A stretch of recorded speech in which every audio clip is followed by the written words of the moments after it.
Yvonne, Joe en Jess se ma is terug en het lyk of moeilikheid haar volg. Nicolette en Ys word geïsoleer en Henry wil weet wat Johan se gevoelens is vir 'n sekere dokter. Bly net waar hy is, want hier volg Binlanders voorskou vir 23 tot 27 Februarie 2026. Dis Joke en jy kyk na TV-praatjies. Teken in, druk die klokkie en kom ons spring sommer dadelik weg. Maandag 23 Februarie 2026. Ivanka besoek die dokter en kry byna dadelik haar toetsresultate terug. Johan en Ella kan nie saamstem nie en Johan raak geïrriteerd met Ys se inmenging en beskerming van Ella. Zaan Sonnekus tree op by Dupa. Nou wie kan vir my sê wie die sanger is? Want ek het nie 'n cooking clue nie. Laat weet my gerus in die kommentaar. Is ek miskien 'n bietjie agter die tyd? Dinsdag 24 Februarie 2026. Joe en Jess sukkel om Yvonne in die hande te kry. Ella doen haar bes om Johan te vermy en Ys wonder wat werklik tussen die twee aan die gang is. Woensdag 25 Februarie 2026. Nicolette wil nie meer evacs doen nie, maar Ys oortuig vir haar vir een laaste keer. Ek is seker die gaan Ys in die hakskene byt. Julle sal sien met die teasers wat volg. Ella kry teenstrydige raad van Johan en Henry. As ek alles, dan sal ek eerder na Henry luister.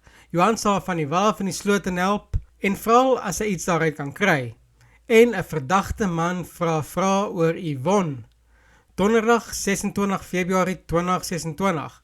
Nicolette en Ys ontvang ontstellende nuus.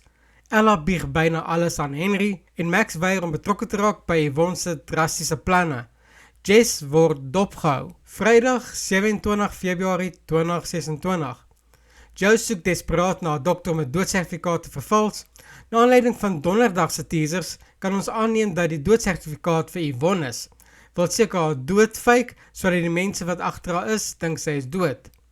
Henry wil Johan konfronteer oor sy gevoelens vir Ella. As daar een ding is van Henry waarvan ek hou, dan is dit dat hy 'n baie reguit persoon is. Hy sê meestal wat hy dink en gee nie om wat ander mense van hom dink nie. Hier hoop ek dat Henry die oorhand kry met Johan. Henry moet net nie opgee nie. Ek verstaan dat Ella bietjie meer in 'n verhouding soek, maar sy ken Henry ook teen nou al.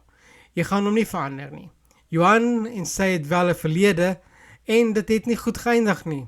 Dalk moet hulle die verlede net daar los in die verlede. Sal graag julle opinie wil hoor. Dan word Nicolette en Ys in isolasie gedwing. Onthou dat Ys vir Nicolette ooreed het om nog een laaste evac te doen. Nou kan ek die pot heeltemal missit. En dit kan 'n ander rede wees hoekom hulle in isolasie geplaas word, maar ek dink dit het iets met evac te doen. Ek is bly, want dit gee Ys en Nicolette 'n kans om eerlik met mekaar te gesels. Ons weet nou al lankal dat daar gevoelens is tussen hulle. Nicolette wil al 'n geruime tyd met Ys praat, maar hulle word elke keer onderbreek. Ek hoop nie die skrywer stel ons hierdie keer te leer nie. Dit was jou Binlanders voorskrif vir 23 tot 27 Februarie 2026.